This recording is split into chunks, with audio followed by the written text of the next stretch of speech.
cuento de terror realizado por Juan Carlos Carvajal, obra original, basada en la leyenda de la Cruz de Quesada. El viento bajaba frío aquella noche. No era un frío intenso, de esos que obligan a encender braseros, sino uno más sutil que se colaba entre las rendijas de puertas y ventanas y que hacía crujir la madera como si la casa respirara. El camino al cerro no era largo, pero de noche parecía no terminar nunca. El crujir de la tierra bajo sus pasos sonaba demasiado fuerte. El viento, que durante el día era apenas una caricia, ahora silbaba entre los matorrales como si alguien susurrara en una lengua olvidada. Tomás caminaba detrás del padre Quesada, sosteniendo el farol con manos tensas. La luz estaba a unos metros y ahora podían ver el lugar: un claro, tierra removida, restos de botellas, cartas tiradas y algo más, oscuro, en el suelo. El farol tembló. El sacerdote no respondió, porque en ese momento, algo dentro de él, muy profundo, le susurró una verdad que no quería aceptar. El padre Quesada no habló en el camino de regreso. Tomás tampoco, no porque no quisieran, sino porque ambos sentían que, si rompían el silencio, algo podría escuchar, algo que no habían visto, pero que, sin duda, los había visto a ellos, el mismo que decían desaparecido. Pero ahí estaba, aunque no del todo. Julián levantó la cabeza. Sus ojos reflejaron la luz del fuego y por un instante parecieron demasiado brillantes, como si algo dentro de ellos no perteneciera a este mundo. Tomás sintió un escalofrío. Esa noche la luz no se quedó en el cerro, descendió. El primero en notarlo fue un niño. Despertó sin saber por qué. La casa estaba en silencio, pero no era el silencio de siempre, era otro, más profundo, como si algo estuviera escuchando. El niño se sentó en su petate. Nadie murió esa noche, y sin embargo, algo en el pueblo no sobrevivió. Al amanecer, todo parecía igual. El mercado volvió a abrir. Los gallos cantaron. El sol tocó los muros de adobe con la misma suavidad de siempre, pero bastaba mirar un poco más para notar la grieta. La gente no se miraba a los ojos. Las conversaciones eran cortas, secas, como si todos temieran decir algo que no debía ser dicho. Y algunos simplemente no hablaban. El padre Quesada no durmió, no porque no pudiera, sino porque entendió que dormir, en ese punto, era rendirse. La capilla estaba en penumbra. Solo unas cuantas velas iluminaban el altar. La luz temblaba, como si incluso ahí dentro algo la perturbara. El sacerdote estaba de rodillas. No rezaba en voz alta, no como antes. Ahora sus oraciones eran distintas, más lentas, más pesadas, como si cada palabra tuviera que abrirse paso a través de algo que se oponía. En el pueblo, las casas ya no eran refugio, eran contenedores. Algo estaba dentro de ellas, no visible, no siempre, pero presente. Una mujer hablaba con alguien que no estaba ahí. Un hombre reía, solo mirando una pared. Un niño susurraba palabras que nadie le había enseñado. Y todos, en algún momento, miraban hacia el cerro. El mezquite fue derribado al tercer día. No fue fácil, no porque la madera fuera especialmente dura, sino porque nadie quería acercarse. Al amanecer siguiente, el pueblo de Etzatlán despertó, pero no fue un despertar completo. Algo había cambiado en el aire, en la forma en que la luz tocaba las paredes, en la manera en que las personas se miraban sin atreverse a sostener la mirada demasiado tiempo. La cruz seguía en el cerro, visible desde casi cualquier punto del valle, erguida como un límite que no estaba ahí el día anterior. Y sin embargo, nadie hablaba de victoria. El padre Quesada no dormía. Llevaba ya varias noches así, de pie, junto a la ventana estrecha de su habitación en el antiguo convento, sostenía una vela que apenas lograba vencer la oscuridad del claustro. La flama temblaba, inquieta, como si también ella dudara de permanecer encendida. Afuera, el pueblo de Etzatlán descansaba. Las calles estaban vacías, las casas en silencio. Solo de vez en cuando se escuchaba el ladrido lejano de un perro o el chirrido de una puerta mal cerrada, pero no era eso lo que lo mantenía despierto. «Ahí está otra vez», murmuró. A lo lejos, en el cerro, una luz, pequeña, pero viva. No era fija, no era una antorcha quieta, ni una fogata común. Parecía moverse, respirar, aparecer y desaparecer entre la oscuridad, como si jugara con quien la miraba. El padre entrecerró los ojos. No puede ser casualidad. Detrás de él, una voz somnolienta rompió el silencio. «Otra vez, padre». Era Tomás, el sacristán, envuelto en un zarape, con el cabello desordenado y los ojos aún medio cerrados. «Vuelva a dormir, muchacho», respondió Quesada sin voltear. «No es nada». Tomás caminó unos pasos más y se asomó por la ventana. La vio, y en ese instante el sueño se le fue por completo. «Santísima», susurró. «¿Desde cuándo aparece?» «Desde hace días, quizás semanas», respondió el padre. «Al principio pensé que eran mineros, pero no trabajan a estas horas». Tomás frunció el ceño. «Dicen que por ese rumbo pasan cosas». El padre guardó silencio. «¿Qué clase de cosas?». El muchacho dudó, como si al decirlo en voz alta pudiera hacerlo más real. «Peleas, gente que no regresa». Bajó la voz. «Y algunos dicen que se oyen gritos». La vela crepitó. El padre Quesada apretó los labios. «Chismes», dijo finalmente, aunque sin convicción. «El pueblo siempre inventa», pero no apartó la mirada de la luz, porque en el fondo sabía que aquello no era un simple rumor. La luz titiló con más fuerza. Por un instante pareció crecer, elevarse un poco del suelo, como si flotara. Tomás dio un paso atrás. «Padre, eso no es normal». El silencio que siguió fue más pesado que cualquier respuesta. Finalmente, el sacerdote habló, casi para sí mismo. «Ninguna luz aparece donde no hay pecado». El viento sopló con más fuerza, colándose por la ventana. La flama de la vela se apagó, y durante un segundo solo quedó la luz del cerro, observándolos. A la mañana siguiente, el pueblo parecía otro. El mercado comenzaba a llenarse.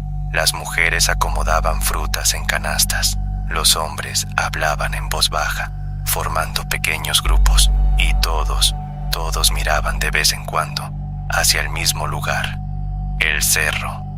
«Yo la vi anoche», decía un anciano, «como fuego, pero no era fuego». «Mi compadre dice que ahí se juntan a jugar baraja», respondió otro. «Pura gente mala». «¿Y los que han desaparecido?», intervino una mujer.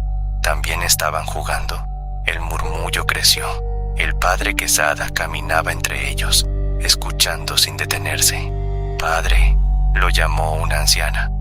«¿Usted qué sabe de estas cosas? Díganos la verdad». El sacerdote se detuvo. «¿La verdad de qué, hija?» «De esa luz».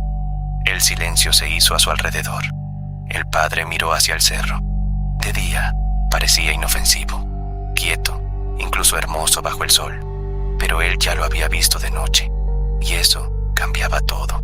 «La verdad», dijo lentamente, «es que aún no la conozco». Algunos bajaron la mirada, otros se persignaron. «Pero la voy a conocer». Y al decirlo, no sonó como promesa, sonó como advertencia. Esa noche el padre Quesada no esperó a que la luz apareciera. Se preparó antes, tomó su rosario, encendió una vela nueva y llamó a Tomás. «Vamos al cerro». El muchacho lo miró como si no hubiera escuchado bien. Ahora. Pero, padre, tragó saliva. «Dicen que, precisamente por eso». El sacerdote abrió la puerta del convento. El viento nocturno los recibió, frío, seco, y con un silencio que no era natural. Tomás dudó un instante. Luego, resignado, tomó un farol. «Que Dios nos acompañe». «Nos acompaña», respondió Quesada. «Siempre».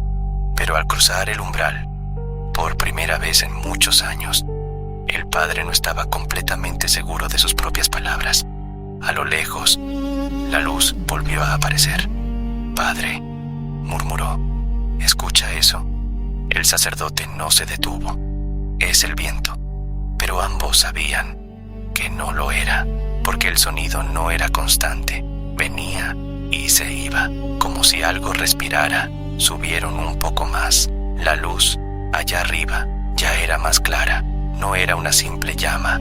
Tenía un tono extraño, ligeramente azulado en el centro, rojizo en los bordes, como carne viva iluminada desde dentro.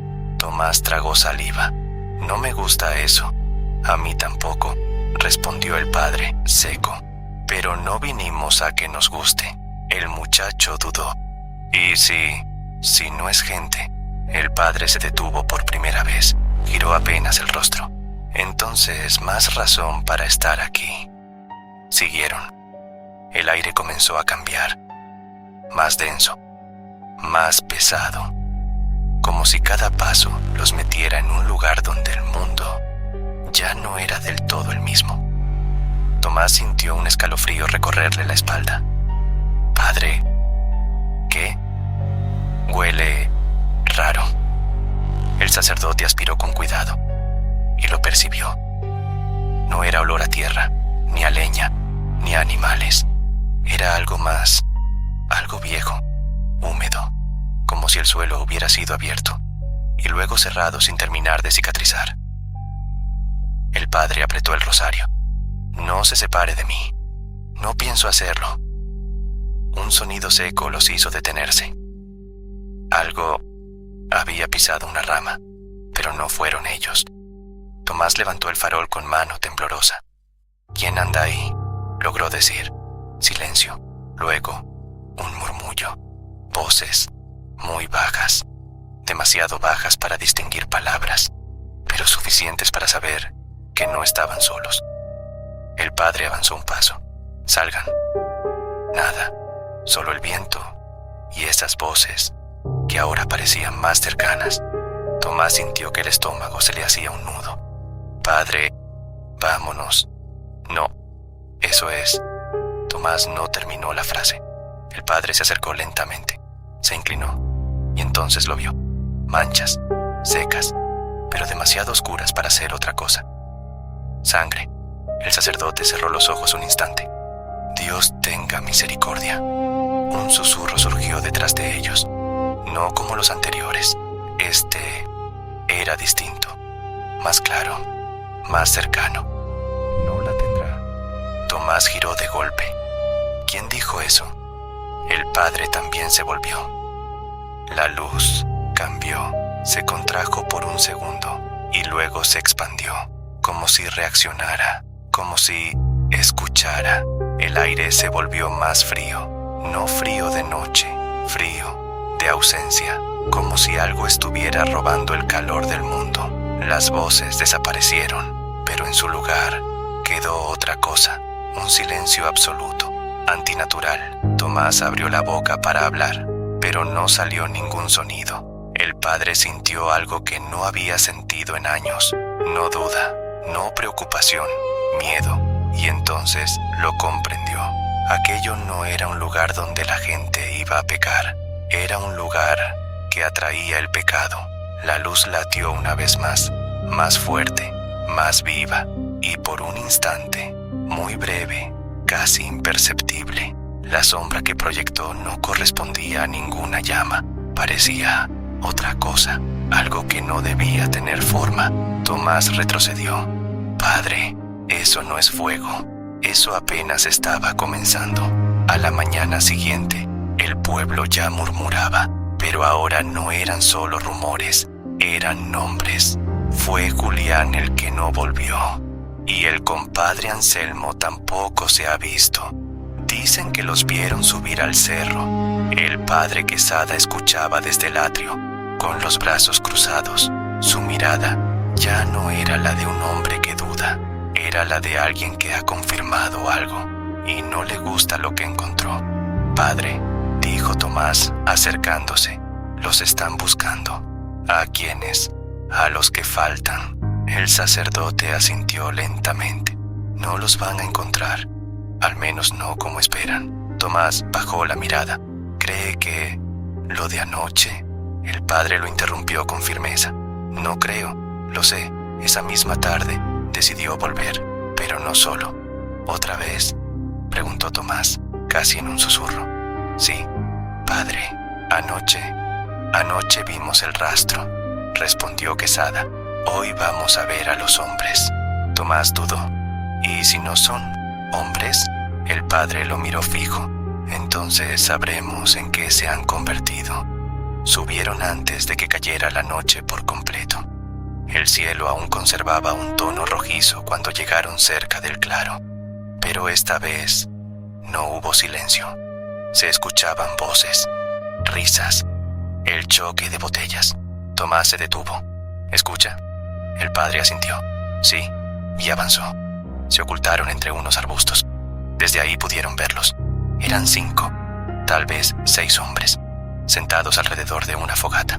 Jugaban cartas, bebían, pero había algo mal en ellos.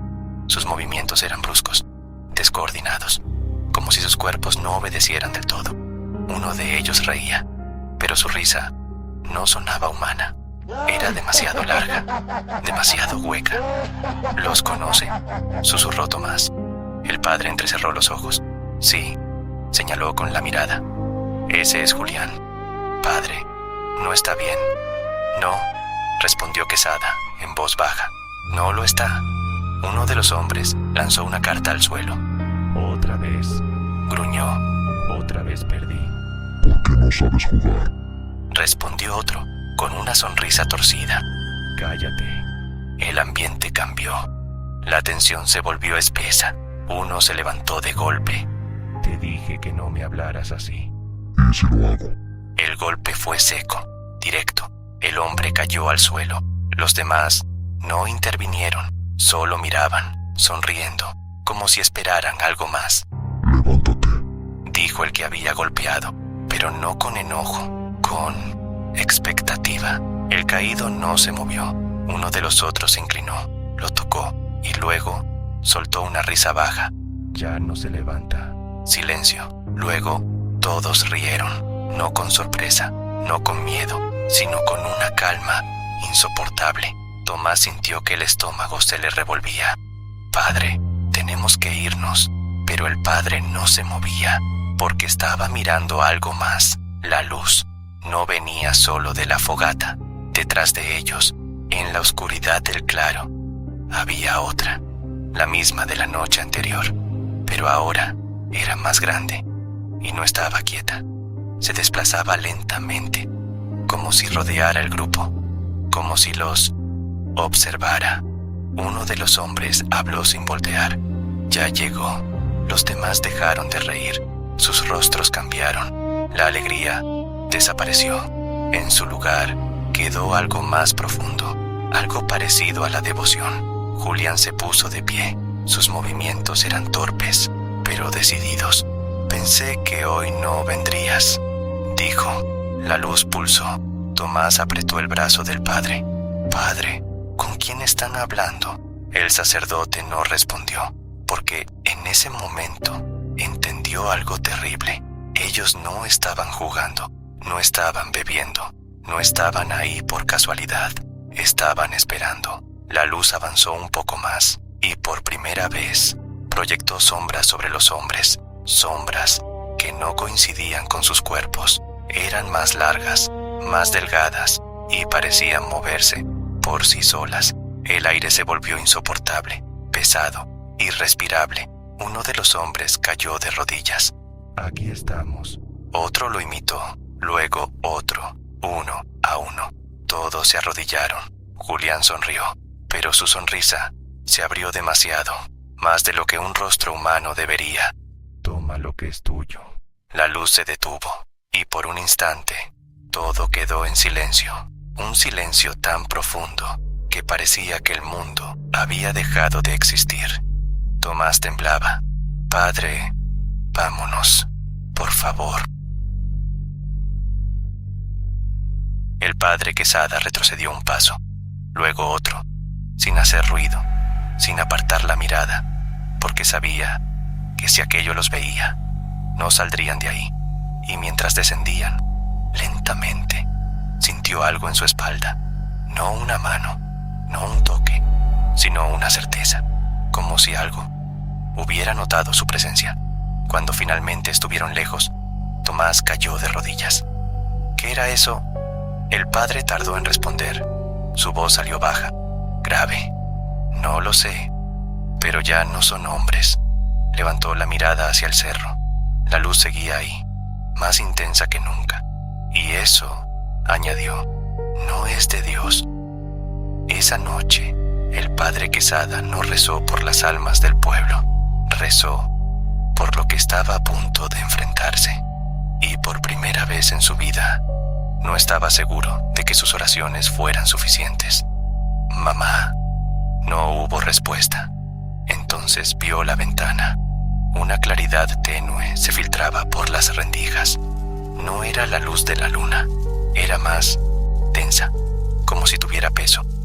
Se levantó, caminó descalzo y se asomó.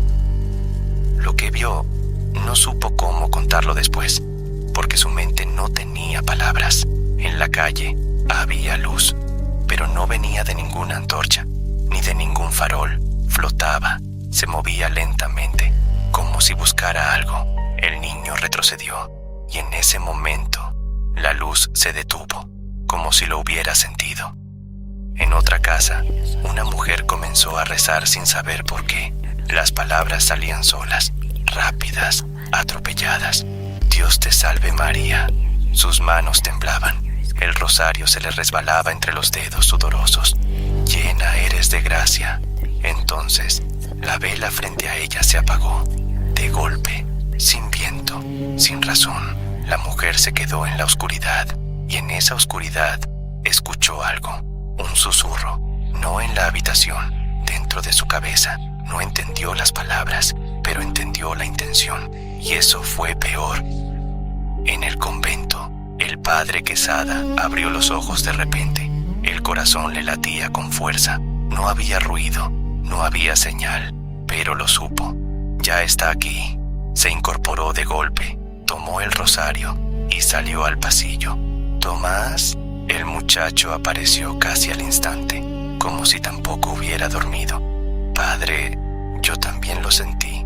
No hizo falta decir más. Ambos salieron. El pueblo no dormía, aunque muchos seguían en sus casas. Nadie descansaba.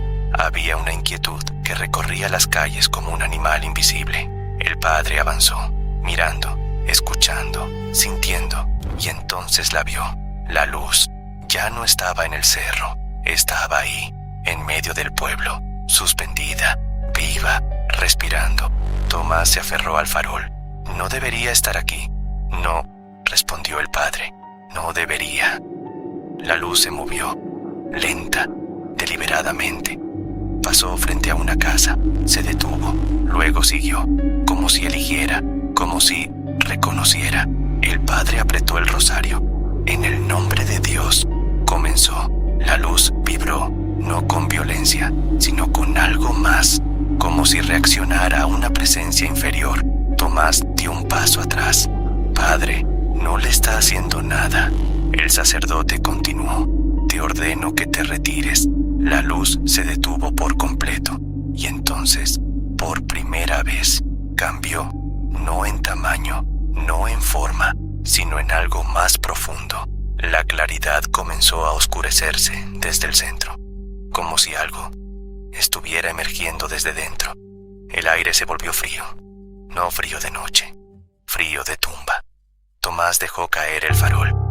«Padre», la voz le salió rota. «No diga nada más». Pero el padre no se detuvo. «Por la autoridad que me ha sido concedida». La luz se contrajo violentamente y entonces algo se movió dentro de ella. No era una figura clara, no era un cuerpo, era una insinuación, como ver una sombra dentro de otra sombra, pero imposible, porque ahí no debería haber ninguna. El padre sintió que el estómago se le helaba. Aún así, dio un paso al frente. En el nombre de... La voz no salió completa, porque algo lo miró, no con ojos, no con forma, pero lo miró, y en ese instante, el padre Quesada comprendió algo que ningún libro le había enseñado. Aquello no era un demonio como los que describían los sermones. No tenía cuernos, no tenía rostro, no tenía límites. Era algo anterior, algo que no odiaba a Dios, porque ni siquiera lo reconocía. Tomás cayó de rodillas. Padre, no podemos. La luz se expandió, pero ya no era luz, era una oscuridad luminosa, un absurdo, una contradicción, algo que la mente no podía sostener sin romperse. Las sombras de las casas comenzaron a estirarse, no hacia la luz, sino hacia ellos, como si quisieran alcanzarlos. El padre retrocedió, por primera vez, al convento. Dijo, casi sin voz. Ahora, no corrieron, no gritaron, pero cada paso pesaba como si el suelo quisiera retenerlos. Y detrás de ellos, eso no lo siguió, no hizo falta, porque ya estaba dentro del pueblo. Cuando cerraron las puertas del convento, el silencio regresó, pero no era alivio, era espera. Tomás temblaba. ¿Qué era eso?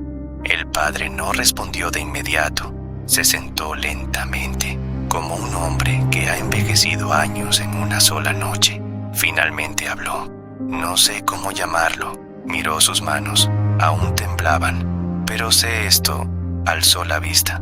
No vino por ellos. Vino por todos.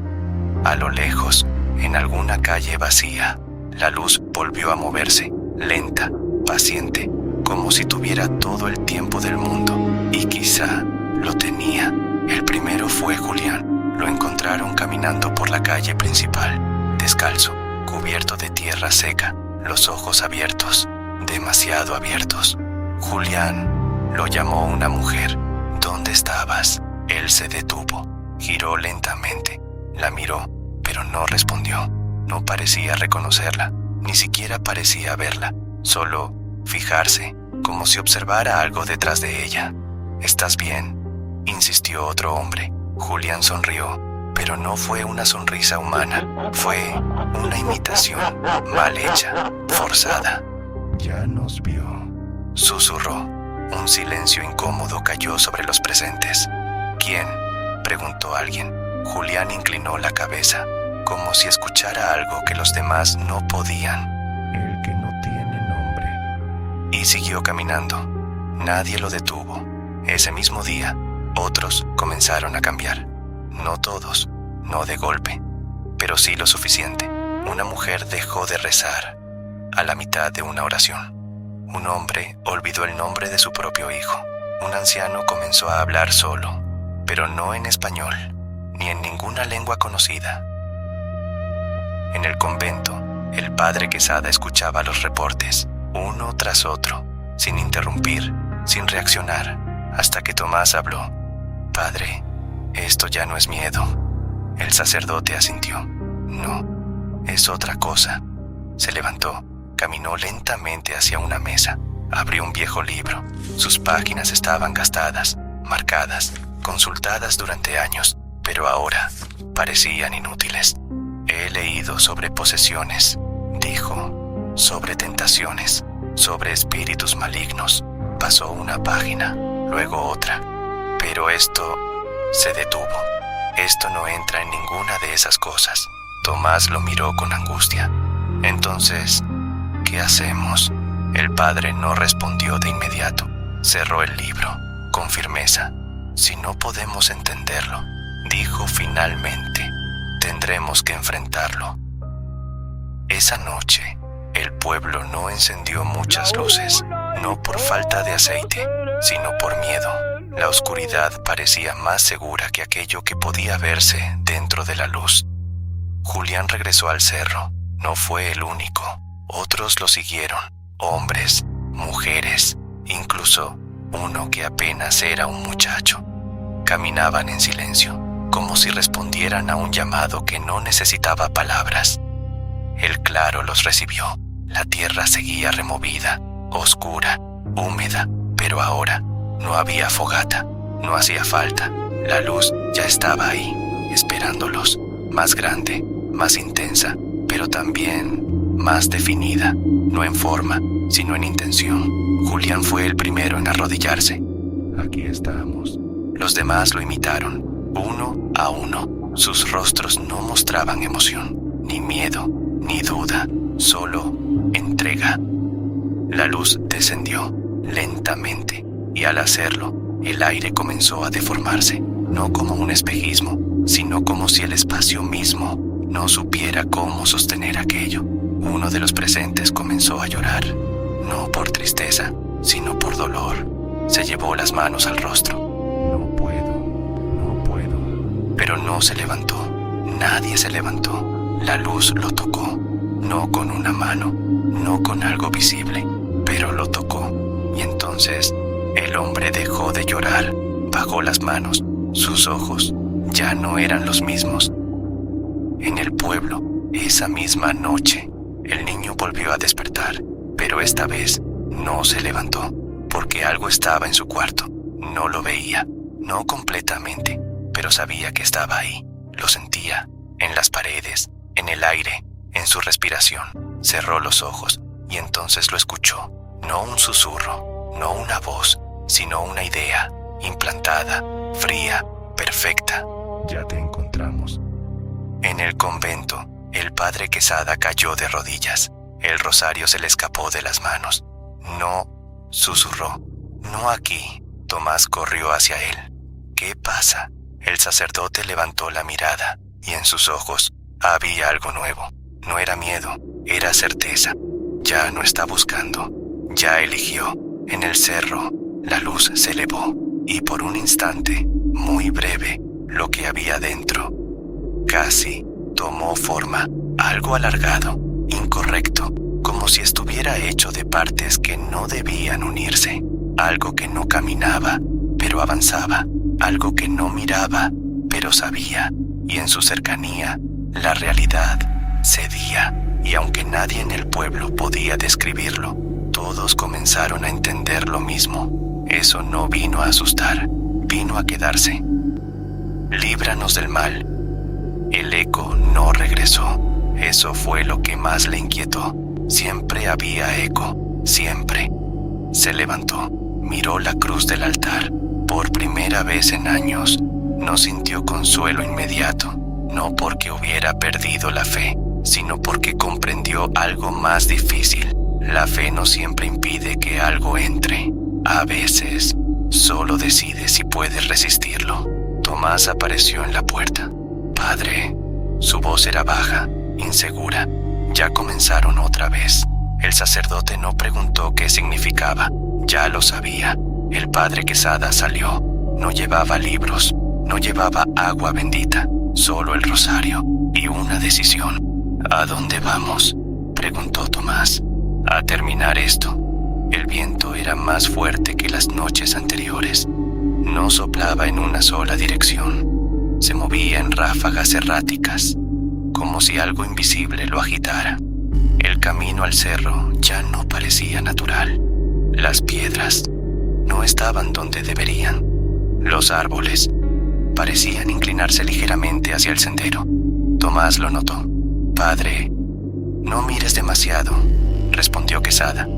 Hay cosas que no deben observarse de frente, pero están ahí, lo sé. Y eso es suficiente. Cuando llegaron al claro, no encontraron hombres. No esta vez, solo la luz, esperándolos. Más grande, más cercana, más consciente. El padre no se detuvo. Avanzó, paso a paso. Tomás se quedó atrás, no por decisión, sino porque su cuerpo se negó a seguir. Padre, no. El sacerdote alzó la voz, por primera vez, con autoridad plena. Lo que sea que seas, escúchame. La luz no reaccionó de inmediato, pero el aire sí. Se tensó, como una cuerda a punto de romperse. este lugar no te pertenece. La luz se contrajo lentamente. No tienes dominio aquí. Un murmullo surgió, no del entorno, no del viento, de todas partes y de ninguna. El padre continuó, aunque su voz ya no era firme. En el nombre de... No terminó, porque esta vez no fue una insinuación, no fue una sombra, fue más. Dentro de la luz, algo se abrió, no como una puerta, no como un ojo, sino como una ruptura.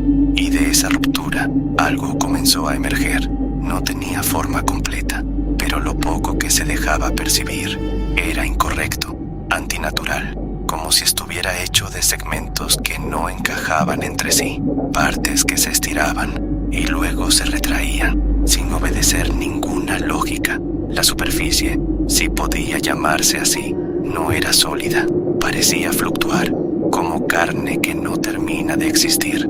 Tomás gritó: «Padre, no lo vea», pero ya era tarde. El padre Quesada lo estaba viendo, y lo peor era que su mente intentaba entenderlo. Eso fue el error, porque al intentar comprenderlo, algo dentro de él se quebró, no completamente, pero lo suficiente. El murmullo creció, ya no era lejano, ahora estaba dentro de su cabeza. No eran palabras, era conocimiento, brutal, invasivo, antiguo. El padre cayó de rodillas. «No», susurró, «no eres». No pudo terminar la idea, porque lo que estaba frente a él no cabía en ninguna categoría humana, ni demonio, ni espíritu, ni creación. Era otra cosa, algo que no necesitaba nombre, porque no pertenecía a ningún lenguaje. La cosa, porque ya no podía llamarse luz, se inclinó, no físicamente, pero la sensación fue esa, como si algo inmenso se acercara a él. Tomás lloraba: «Padre, vámonos», pero el sacerdote no se movía, porque en ese instante entendió lo que debía hacer: no luchar contra eso, no expulsarlo, sino cerrarle el paso, como se cierra una herida, como se marca un límite, como se impone algo que no depende de la fuerza, sino del significado. El padre apretó el rosario y con voz rota dijo: «No te detendré». La cosa se agitó: «Pero te encerraré». El murmullo cambió. Por primera vez hubo algo parecido a reacción, no enojo, no ira, sino interés. El padre levantó la mirada y aunque sus ojos temblaban, había decisión en ellos. «Este lugar tendrá una marca», se levantó con esfuerzo, «y no la cruzarás». Esa noche no terminó la confrontación, pero comenzó algo más importante, una idea, un acto, una respuesta. Al bajar del cerro, Tomás lo sostuvo. «¿Qué vamos a hacer?». El padre miró hacia el pueblo, luego hacia el cerro y finalmente al suelo. «Necesitamos madera». Tomás no entendió. «¿Para qué?». El sacerdote respondió: «Para levantar algo que no puede ignorar». Días después, un mezquite sería derribado, no por necesidad, no por construcción, sino por guerra, porque lo que venía no era un exorcismo, era una frontera.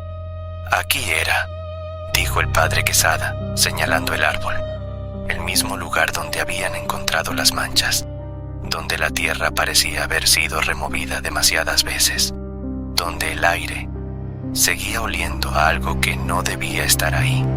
Los hombres que lo acompañaban no eran muchos, 3, y ninguno hablaba más de lo necesario.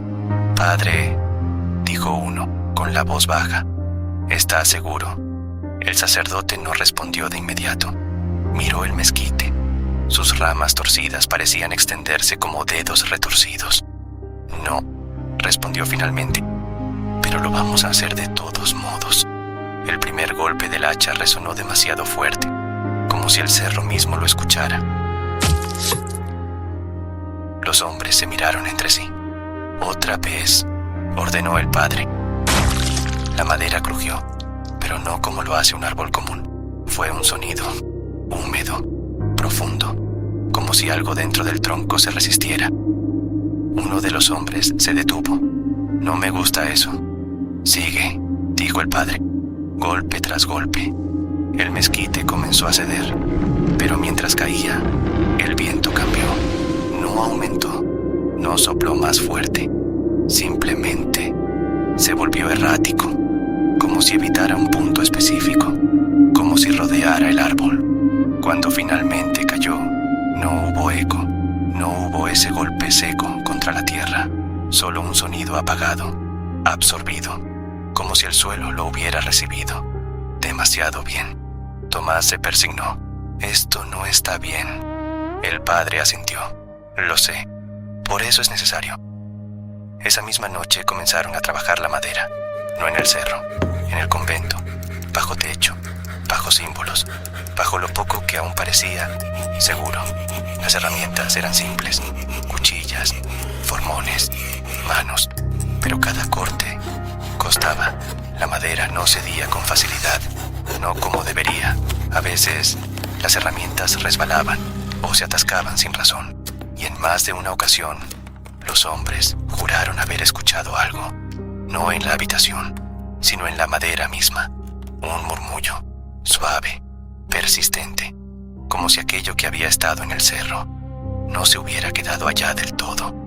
«Padre», susurró Tomás una noche, «¿y si no funciona?» El sacerdote no levantó la vista, seguía tallando. «No tiene que funcionar como esperamos». «Entonces, ¿cómo?»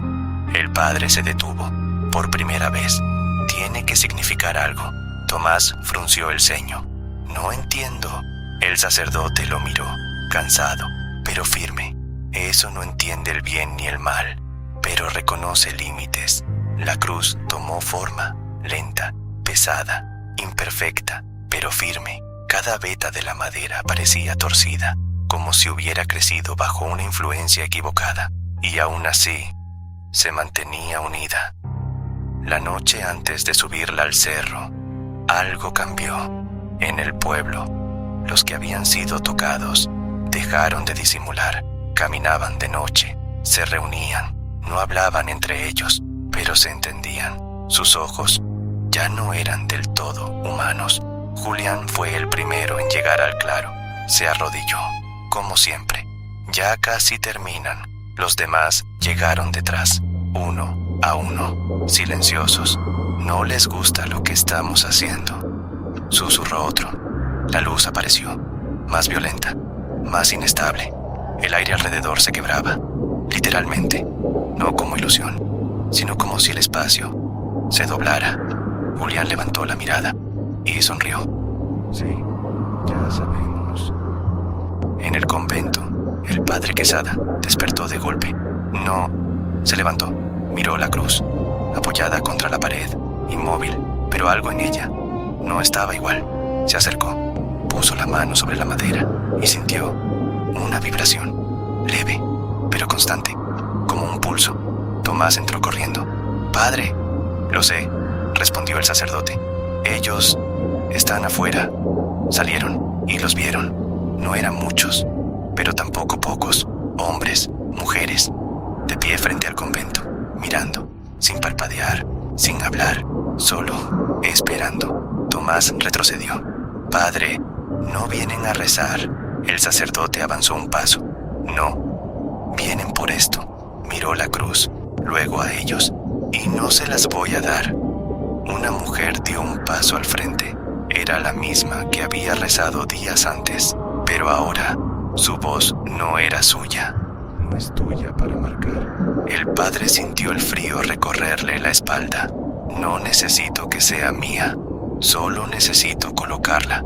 La mujer inclinó la cabeza en un ángulo incorrecto. «No puedes cerrar lo que ya fue abierto». El padre apretó el rosario. «Puedo intentarlo». El grupo no avanzó, pero tampoco se fue. Solo se quedaron ahí, mirando, como testigos, como advertencia. Esa madrugada subieron la cruz entre 4 hombres. Pesaba más de lo que debería, no por la madera, sino por algo más, algo que parecía resistirse a subir. Cuando llegaron al claro, la luz ya estaba ahí, esperándolos. No los sorprendió, no los atacó, pero tampoco se ocultó. El padre Quesada dio un paso al frente. Aquí termina. La luz vibró, no violentamente, sino con una intensidad que hacía doler los ojos. Los hombres dejaron la cruz en el suelo. Nadie quería ser el primero en tocarla de nuevo. El padre sí, la tomó, la levantó, y en ese momento la luz reaccionó. No avanzó, no retrocedió, pero lo que había dentro se agitó, más que antes, mucho más, como si aquello reconociera lo que estaba ocurriendo, como si no le gustara. El padre clavó la base en la tierra, con esfuerzo, con miedo, con todo lo que le quedaba. Aquí te quedas. La cruz se sostuvo por sí sola. El viento se detuvo. De golpe, la luz también. Por un instante, todo quedó inmóvil, suspendido, como si el mundo estuviera conteniendo el aliento. Y entonces, eso reaccionó. No salió completamente, no aún, pero lo suficiente. Dentro de la luz, la forma se retorció, se alargó, se comprimió, como si intentara adaptarse a algo que no entendía. Las sombras se distorsionaron, no hacia afuera, sino hacia la cruz, como si fueran atraídas, como si quisieran cubrirla, pero no podían. El padre cayó de rodillas, no por decisión, sino porque su cuerpo ya no resistía, pero sus ojos seguían abiertos, mirando, y por primera vez vio algo más claro, no completo, nunca completo, pero suficiente, y lo que vio no debía existir. Un fragmento de algo inmenso, algo que no estaba contenido en ese espacio, algo que parecía filtrarse desde otro lugar, donde las formas no eran estables, donde la materia no obedecía, donde el tiempo no tenía dirección. El padre lloró, no de miedo, sino de comprensión, y aún así, la cruz seguía ahí, firme, marcando. La luz retrocedió, no por voluntad, sino como si hubiera encontrado un límite real, uno que no podía cruzar. Y en ese instante, todos lo sintieron, en el cerro, en el pueblo, en el aire. Había sido contenido, no destruido, no expulsado, pero contenido. El padre Quesada bajó la cabeza, exhausto. Que Dios nos ampare. Pero en lo profundo, muy profundo, algo permanecía, observando, aprendiendo, esperando, porque aquello no había terminado, solo había sido detenido. El padre Quesada descendió esa mañana con pasos lentos, sostenido apenas por su propia voluntad. Su rostro había envejecido años en una sola noche.